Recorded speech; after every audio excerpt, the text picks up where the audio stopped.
Good morning friends, so welcome to the prelims booster session. आज का पहला topic है Delhi's water crisis. Topic governance के लिए इंपॉर्टेंट है। सुप्रीम कोर्ट ने हिमाचल प्रदेश गवर्नमेंट को कहा है कि 137 क्यूसेक्स ऑफ वाटर जो है, जो सरप्लस में पड़ा है हिमाचल के पास, वो हरियाणा के थ्रू दिल्ली को पहुंचाया जाए। तो आम आदमी पार्टी की जो गवर्नमेंट है दिल्ली में, उन्होंने सुप्रीम कोर्ट के को अप्रोच किया था कि हरियाणा जो है वो यमुना का पानी हमें नहीं दे रहा है। तो इस कंटेक्स्ट में जो है हिमाचल को कहा गया है कि वो पानी सरप्लस जो है वो हरियाणा के थ्रू दिल्ली को पहुंचाए। तो दिल्ली जो है मोस्टली अपना वाटर यमुना, रावी ब्यास और गंगा रिवर्स से जो है वो पाता है। तो गंगा से लगभग दिल्ली को 470 क्यूसेक्स वाटर मिलता है। हरियाणा दिल्ली को 1095 क्यूसेक्स जो है वाटर यमुना और रावी ब्यास से देता है। दिल्ली जल बोर्ड जो है वो डायरेक्टली भी यमुना से पानी प्रोक्योर करता है। नीति आयोग के कॉम्पोजिट वाटर मैनेजमेंट इंडेक्स में 2019 की जो रिपोर्ट थी, उसमें कहा गया था कि 5 ऑफ वर्ल्ड 20 लार्जेस्ट सिटीज़ जो है, जो वाटर स्ट्रेस में है, वो इंडिया में ही है और दिल्ली जो है उसमें सेकेंड नंबर पर है। तो रीजंस क्या हैं वाटर स्कार्सिटी के दिल्ली में? तो इकोनॉमिक सर्वे के मुताबिक दिल्ली में जो है डेली वाटर की डिमांड 1290 जो है MGD है, और जिसमें से दिल्ली जल बोर्ड जो है करंटली सिर्फ 1000 MGD ही प्रोड्यूस करता है। बाकी का गैप जो है वो ग्राउंड वाटर रिसोर्सेज से पूरा किया जाता है। हाई अमोनिया लेवल्स यमुना में पाए गए हैं, जिससे पुअर वाटर सप्लाई मिलती है दिल्ली में। कई तरह के ड्रेन्स और रिवलेट्स जो है डिस्चार्ज करते हैं टॉक्सिक वेस्ट भी यमुना में, उसकी वजह से भी दिल्ली में क्लीन वाटर सप्लाई नहीं आ पाती है। दिल्ली की state action plan on climate change के मुताबिक सिटी जो है वो लगभग 2.75 ट्रिलियन का इकोनॉमिक लॉस जो है वो बाय 2050 तक जो है वो फेस करेगी because of climate change impacts, rising temperature और एरेटिक प्रेसिपिटेशन। तो एनुअल वाटर शॉर्टेज जो है ड्यूरिंग समर्स वो होती है इनएफिशिएंट वाटर मैनेजमेंट की वजह से। सेंट्रल वाटर कमीशन का इनएफिशिएंट रोल है। 3 बराजेस जो कि दिल्ली में है और पुअर कोऑर्डिनेशन रहता है, ट्रांसपेरेंसी नहीं रहती है दिल्ली, हरियाणा और उत्तर प्रदेश की गवर्नमेंट्स के बीच में कोऑर्डिनेशन में। हरियाणा और दिल्ली जो है वो वाटर डिस्प्यूट में भी हैं एक दूसरे को वाटर एलोकेट करने के कंटेक्स्ट में यमुना रिवर का। जो वाटर ट्रीटमेंट प्लांट भी है जो दिल्ली का वज़ीराबाद का, वो अपनी कैपेसिटी से बिलो जो है वो परफॉर्म करता है बिकॉज ऑफ यमुना का वाटर सही नहीं है। तो इस सब से जो है हेल्थ इश्यूज़ भी होते हैं, जैसे वाटर बॉर्न डिसीजेस, या फिर क्लैनलीनेस ऑफ पब्लिक टॉयलेट्स भी नहीं कर पाते हैं, उसकी वजह से कॉलरा होता है, और पुअर हाइजीन सैनिटेशन की वजह से हाई हेल्थ केयर कॉस्ट रहती हैं, और अल्टीमेटली लोगों को वाटर टैंकर्स पर डिपेंड होना पड़ता है। तो इसके सोल्यूशंस क्या हैं? रिसेंटली दिल्ली गवर्नमेंट ने क्रैकडाउन जो है वो ऑर्डर किया वाटर मिसयूज़ पर, और कहा कि जो इल्लीगल वाटर कनेक्शंस हैं कंस्ट्रक्शन साइट्स पर, उनके ऊपर भी जो है वो छापा मारा जाए। फिर वाटर रैशनिंग स्ट्रेटजीज़ को भी अनाउंस करने की प्लान किया गया है समर मंथ्स में। दिल्ली जल बोर्ड जो है वो हिटाची इंडिया के साथ मिलकर फील्ड सेंसर्स और स्मार्ट मीटर्स भी लगा रहा है, ताकि रिमोट और रियल टाइम मॉनिटरिंग की जा सके पानी के यूज़ की। दिल्ली जल बोर्ड को लेकिन कमर्शियली ओरिएंटेड होना पड़ेगा। जो ये फ्रीबीज़ होते हैं वाटर की जो है फ्री वाटर देना, उससे पानी की जो है वेस्टेज ज़्यादा होती है। ठीक है, तो लोगों को real cost of water supply देने दो, ताकि उन्हें पानी की कीमत पता लगे। ठीक है, और कोई भी ऐसी डेवलपमेंट एक्टिविटीज़ जो सस्टेनेबल नहीं है in terms of water management, उसके ऊपर भी रोक लगाई जाए। नेक्स्ट हम टॉपिक देखते हैं IPO related norms in India. Economy के लिए टॉपिक इंपॉर्टेंट है। तो IPOs को प्रोसेस को जो है एक्सपीडिट करने के लिए सेबी जो है वो एडिशनल इन्फॉर्मेशन लेगा लीड मैनेजर से, जब वो फाइल करेंगे ड्राफ्ट डॉक्यूमेंट्स को। तो IPO क्या होता है? एक प्रोसेस है जिसके थ्रू प्राइवेटली हेल्ड कंपनी अपने शेयर्स ऑफर करती है पब्लिक को for the first time. Reliance पहली वो कंपनी थी इंडिया में जो पब्लिक हुई थी 1977 में। इंडिया ने फॉरेन कैपिटल को 1990s में अपने डोर ओपन कर दिए थे। अब कंपनीज जो है वो पब्लिक जाती हैं ताकि वो अपनी कैपिटल ले सकें, एक्सपेंशन के लिए डेट रीपेमेंट कर सकें, अपने फाइनेंशियल गोल्स देख सकें। IPO का प्रोसेस जो है वो पूरा सेबी रेगुलेट करता है। सेबी रूल्स और गाइडलाइंस बनाता है ताकि पूरा प्रोसेस ट्रांसपेरेंट, फेयर और प्रोटेक्शन दे इन्वेस्टर्स को पूरे प्रोसेस में। तो कंपनी को पहले अपना डिटेल्ड फाइनेंशियल स्टेटमेंट्स और एक प्रॉस्पेक्टस फाइल करना होता है सेबी के साथ, और अप्रूवल लेना होता है। प्राइस जो है फिर जो IPO का होगा वो डिटर्मिन किया जाता है कंपनी द्वारा एक बैंड के अंदर कि इतने से इतने के प्राइस के बीच में जो है ये हमें जो है अपना IPO निकालना चाहते हैं, और एडवांस में बताना पड़ता है, प्रोस्पेक्टस में मेंशन करना पड़ता है कि हमारी कंपनी की ये स्टेटस है, इस हिसाब से हमारी कंपनी का शेयर जो है वो इतना हम चाह रहे हैं। जब IPO सब्सक्रिप्शन के लिए ओपन होता है, इन्वेस्टर उस प्राइस बैंड के अंदर जो है बिडिंग कर सकते हैं, ठीक है। फिर शेयर्स जो है वो इन्वेस्टर्स को अलॉट किए जाते हैं बेस्ड ऑन डिमांड और कंपनी की एलोकेशन पॉलिसी। जब एलोकेट हो जाते हैं तो वो जो शेयर्स हैं वो स्टॉक एक्सचेंज पर, चाहे वो BSE हो या NSE, उन पर लिस्ट हो जाते हैं। जब IPO फाइल भी हो जाता है तो कंपनी को टाइम टू टाइम जो है रिपोर्टिंग करनी पड़ती है सेबी को, स्टॉक एक्सचेंजेस को जो है, ताकि इन्वेस्टर्स के पैसे डूबे ना, ठीक है। नेक्स्ट देखते हैं हम कि IPO रिलेटेड नॉर्म्स हैं क्या इंडिया में। तो सेबी जो है वो और ज़्यादा इन्फॉर्मेशन लेगा लीड मैनेजर से जब वो अपने डॉक्यूमेंट्स फाइल कर रहे होंगे, मतलब प्रोस्पेक्टस के स्टेज पर।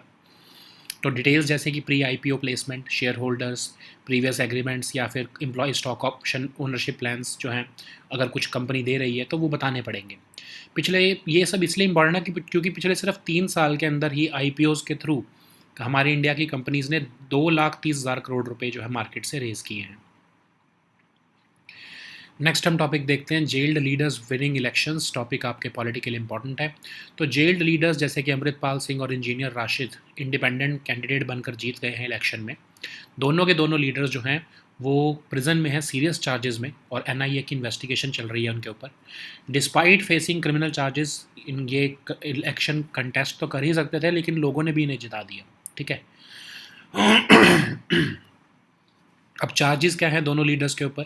तो अमृतपाल सिंह जो है उनके ऊपर ये चार्जेस हैं कि नेशनल सिक्योरिटी एक्ट के चार्जेस हैं उनके ऊपर। 2023 में उनको जो है अरेस्ट किया गया था, और वो इस टाइम पर डिब्रूगढ़ प्रिजन में है असम के।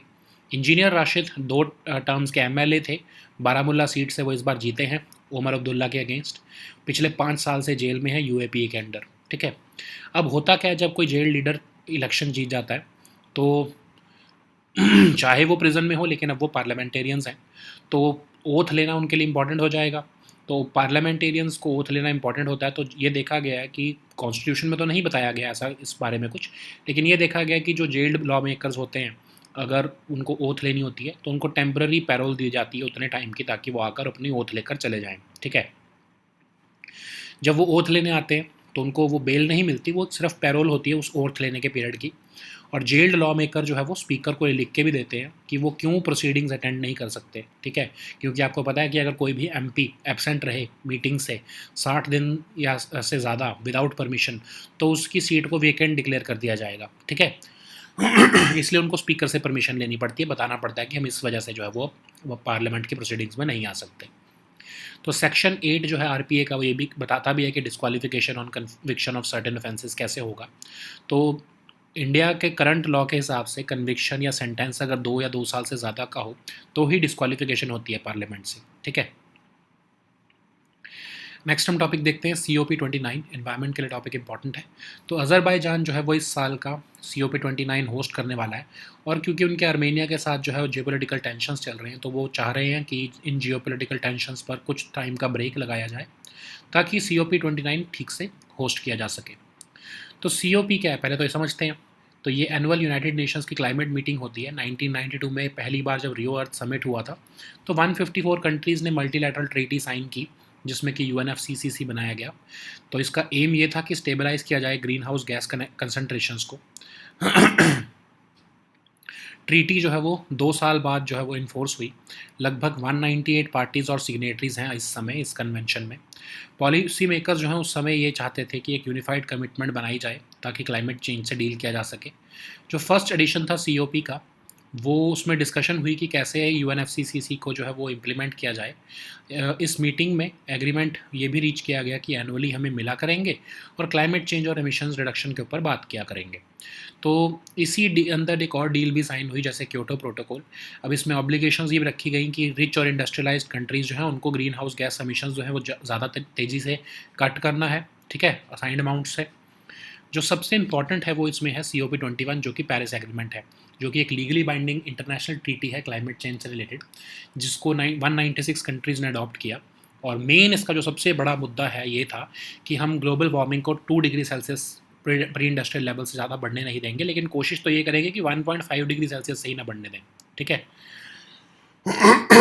अब जो अपकमिंग मीटिंग है COP29, वो अज़रबैजान होस्ट कर रहा है, 29th एडिशन होगा ये। कंट्रीज़ को कंसेंसस बनाने की तरफ मूव करने के लिए रिस्पॉन्सिबिलिटी होती है जो होस्ट होता है, तो इसलिए अज़रबैजान जो है इसमें ट्राई करेगा। एक मेजर इशू इसमें ये भी रहेगा कि जो 2009 में कमिटमेंट दी थी डेवलप्ड कंट्रीज़ ने कि वो $100 बिलियन एनुअली दिया करेंगी कोपेनहेगन समिट के टाइम पर डेवलपिंग कंट्रीज़ को, वो अभी तक अनफुलफिल्ड रही है, तो उसके ऊपर फोकस रहेगा। ठीक है, तो अज़रबैजान जो है वो चाह रहा है कि जो जियोपॉलिटिकल टेंशन्स चल रही हैं आर्मीनिया के साथ, वो 2 हफ्ते के लिए उस पर रोक लगाया जा सके खासकर, ताकि COP29 अच्छे से आगे मूव हो सके। बहुत सी डेवलपिंग कंट्रीज़ जो है उनके पास इंस्टीट्यूशनल कैपेसिटी नहीं है, फाइनेंशियल अवेयरनेस नहीं है, वो अपनी नेशनली डिटर्मिन्ड कॉन्ट्रीब्यूशंस नहीं बना पाती हैं, तो उनको भी हेल्प किया जाएगा ताकि पेरिस एग्रीमेंट में के जो गोल्स हैं उसको अचीव किया जा सके। अज़रबैजान खुद भी जो है वो कार्बन न्यूट्रलिटी को की तरफ अचीव करना चाह रहा है 2050 तक। कई तरह की कंट्रीज़ जो है वो अपने जो लेटेस्ट NDCs जो हैं वो ऑलरेडी सबमिट भी कर चुकी हैं, लेकिन कई जो है वो नेक्स्ट सबमिशन करेंगी 2028 में।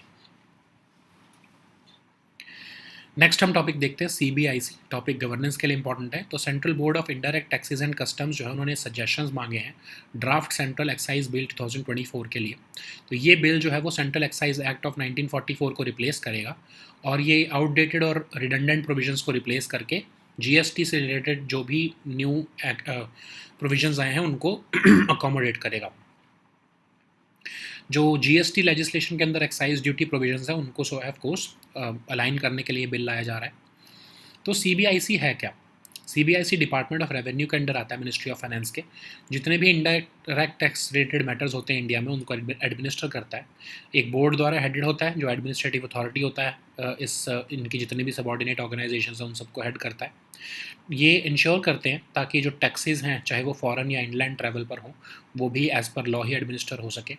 कस्टम्स का जो इसमें सेक्शन है वो कलेक्शन करता है कस्टम ड्यूटी अलग अलग एरियाज़ पे, चाहे वो एयरपोर्ट्स हों, सी पोर्ट्स हों, कस्टम हाउसेज हों, एयर कार्गो स्टेशन हो, एट्सेट्रा। ठीक है, अब जो ये ऑर्गेनाइजेशन है CBIC चेयरमैन द्वारा हेडेड है जो कि इंडियन गवर्नमेंट अपॉइंट करती है। CBIC के पास एक GST इंटेलिजेंस विंग भी है। ठीक है,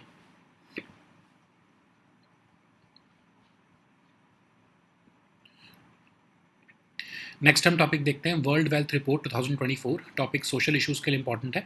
तो number of high net worth individuals जो हैं वो इंडिया में 12.2% से इंक्रीज़ हुए हैं 2023 में as compare to last year.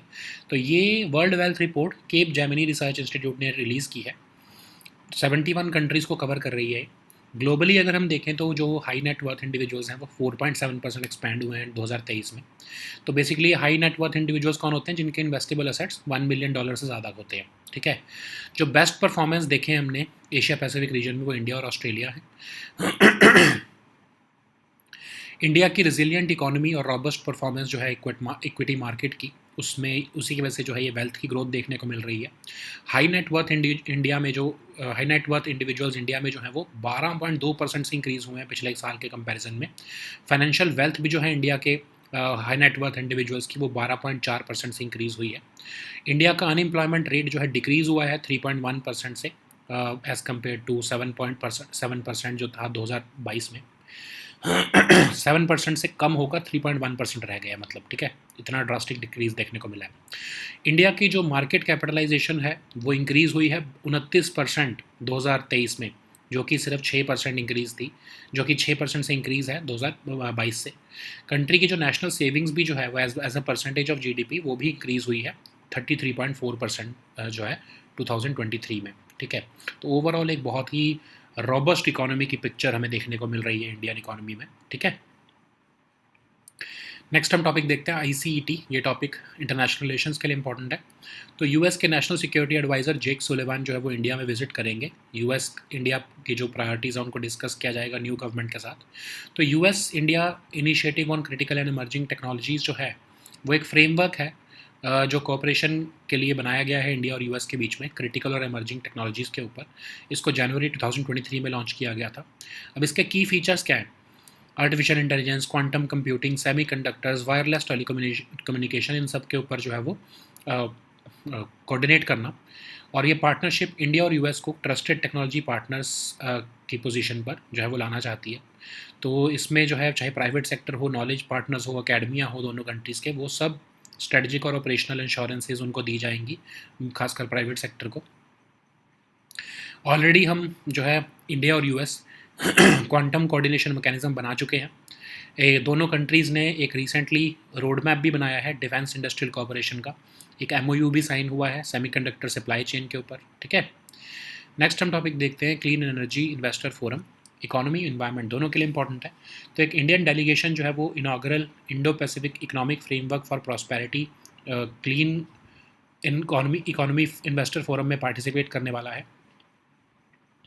पहले तो देखते हैं Indo Pacific economic framework for prosperity है क्या। इसको यूएस प्रेसिडेंट ने मई 2022 में लॉन्च किया था। 14 मेंबर्स हैं इसमें इंक्लूडिंग इंडिया।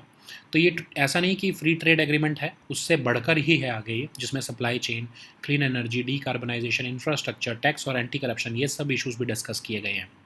इंडिया इसमें जो है सिर्फ 3 पिलर्स का पार्ट का जो है वो मेंबर है। ट्रेड पिलर हमने इसमें नहीं साइन किया है, ठीक है। तो क्लीन इकोनॉमी इन्वेस्टर फोरम है क्या। वन ऑफ द इनिशिएटिव्स है ये IPEF के अंडर।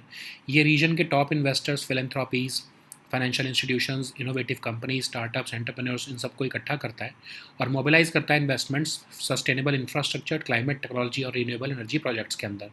जो डिपार्टमेंट ऑफ कॉमर्स है वो नोडल एजेंसी है IPEF एंगेजमेंट्स के अंडर, ठीक है, इंडिया की तरफ से। So now let us see all these topics in English.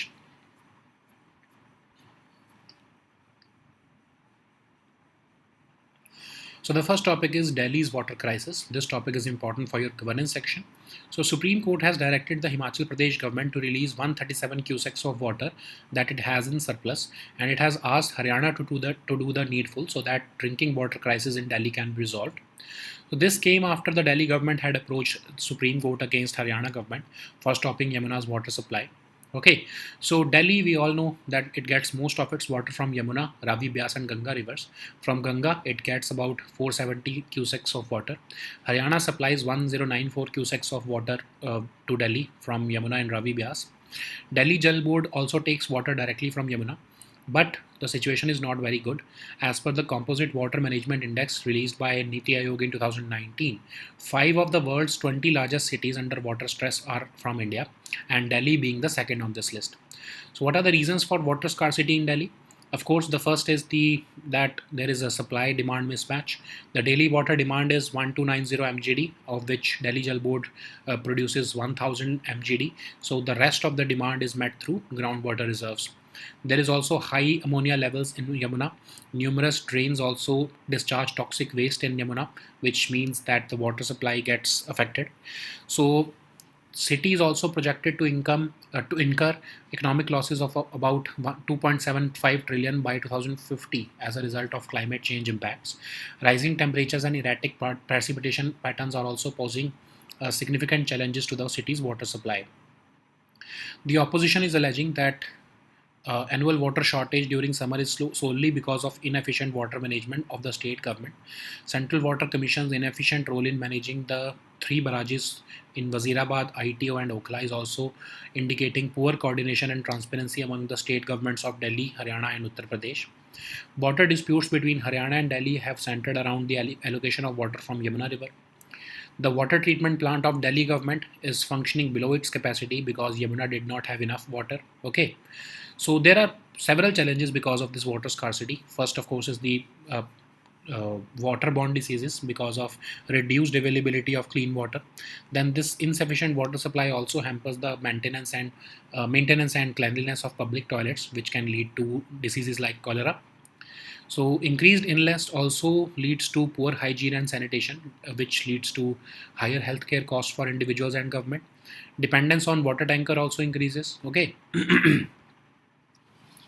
So what are the solutions? So recently Delhi government ordered a crackdown on water misuse.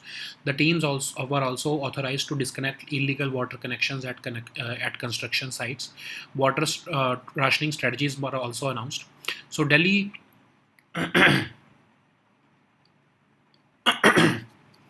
So water rationing strategies must be announced during summer months. Delhi Jal Board is also collaborating with Hitachi India in using field sensors and smart meters to enable remote and real-time monitoring and control of plant operations. then Delhi Jal Board needs to be more commercially oriented. This politics of freebies, that free water, free electricity, should be shut out so as to make people aware about the real cost of water supply. Okay, so that the water does not go into waste. So the government must also restrict any development activities which are not sustainable in terms of water management. So the next topic is IPO related norms in India. This topic is important for your economy section. So to expedite the process of IPOs, SEBI will now seek additional information from lead managers when they will be filing the draft documents or the prospectus stage. So IPO is the process through which a privately held company offers its shares to the public for the first time. And in India, Reliance was the first company to go public in 1977.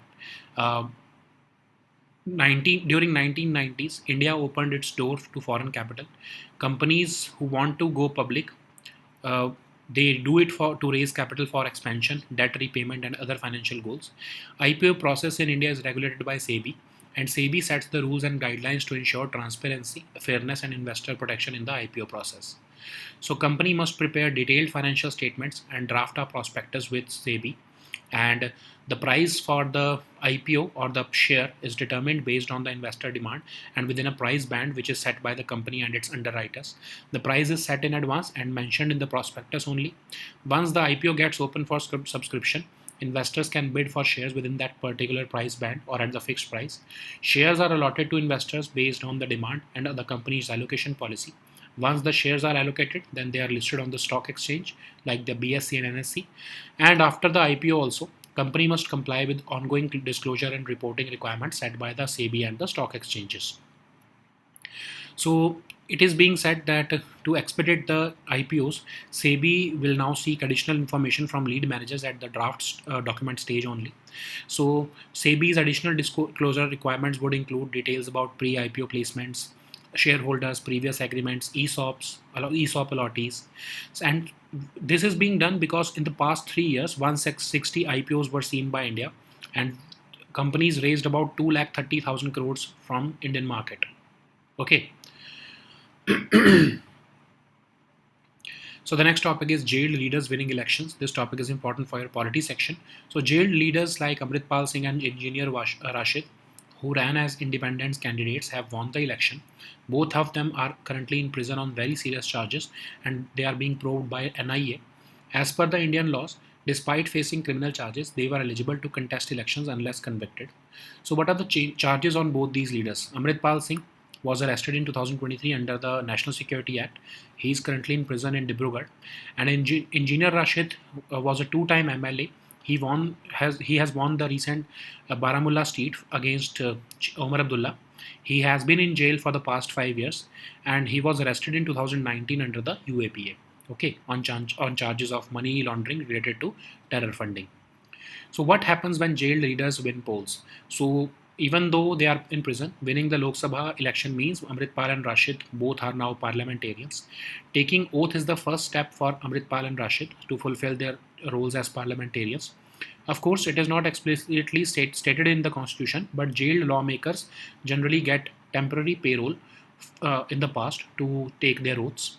And after being allowed to take the oath, these jailed lawmakers have to write to the speaker to explain that they cannot attend the proceedings. And we all know that if an MP is absent from all meetings for over 60 days without any permission, their seat becomes vacant. So, what is the status of disqualification from the Parliament? Section 8 of RPS which titles the disqualification on conviction of certain offences. But as per the current law, only a conviction and a sentence of 2 or more years will lead to disqualification from Parliament. Okay. So the next topic is COP29. This topic is important for your environment section. So Azerbaijan will be the host of this year's COP29, and it wants to prevent geopolitical tensions from affecting the talks. So it will focus on a peace and a truce to allow countries to concentrate on climate solutions amid ongoing conflicts. So What is the history of Conference of Parties? So in 1992, at the Rio Earth Summit, 154 countries signed a multilateral treaty called the UNFCCC, and it aimed to stabilize greenhouse gas concentrations at a level that would prevent dangerous anthropogenic interference with the climate system. So the treaty came into force 2 years later. Today, there are 198 parties or signatories of the convention. Policymakers of this era believed in a unified commitment to deal with climate change. And the first edition of COP entailed a discussion on how to implement the UNFCCC. Okay, this agreement in Berlin in 1995 was reached to meet annually to discuss action on climate change and emission reductions. And in the following 2 years, another deal was made that placed international obligations on a set of rich and industrialized countries to cut their greenhouse gas emissions by assigned amounts. This agreement would become the Kyoto Protocol during the COP3. But the most important one is the COP21, which is also called the Paris Agreement. It is a legally binding international treaty on climate change. It was adopted by 196 parties. The main objective of this Paris Agreement was to keep global warming below 2 degrees Celsius above the pre-industrial levels and pursue efforts to limit it to 1.5 degrees Celsius. So Azerbaijan as the host will be leading the 29th edition of this conference, and Azerbaijan as host will have to aim to guide countries towards a consensus. And the major issue to be addressed during this COP29 will be the unfulfilled 2009 commitment at the Copenhagen summit by developed countries that they would provide $100 billion annually to developing countries for climate action. So Azerbaijan is aiming to shield annual talks from geopolitical tensions that are currently plaguing the world politics, which also includes its own tensions with Armenia. Okay, so many developing countries currently lack the institutional capacity and financial awareness to prepare the nationally determined contributions.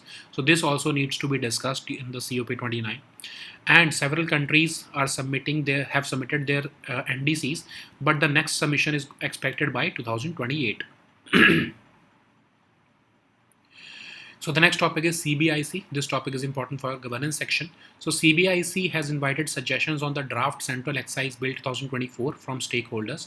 The bill intends to replace the Central Excise Act of 1944 after its implementation.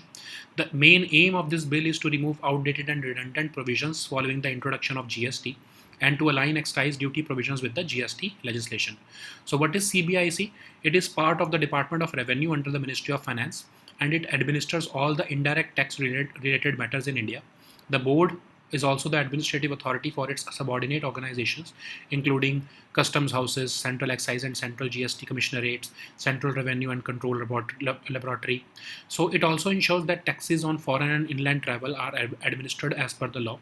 Under customs, matters related to the collection of custom duty are addressed at international airports, seaports, custom houses, air cargo stations, etc.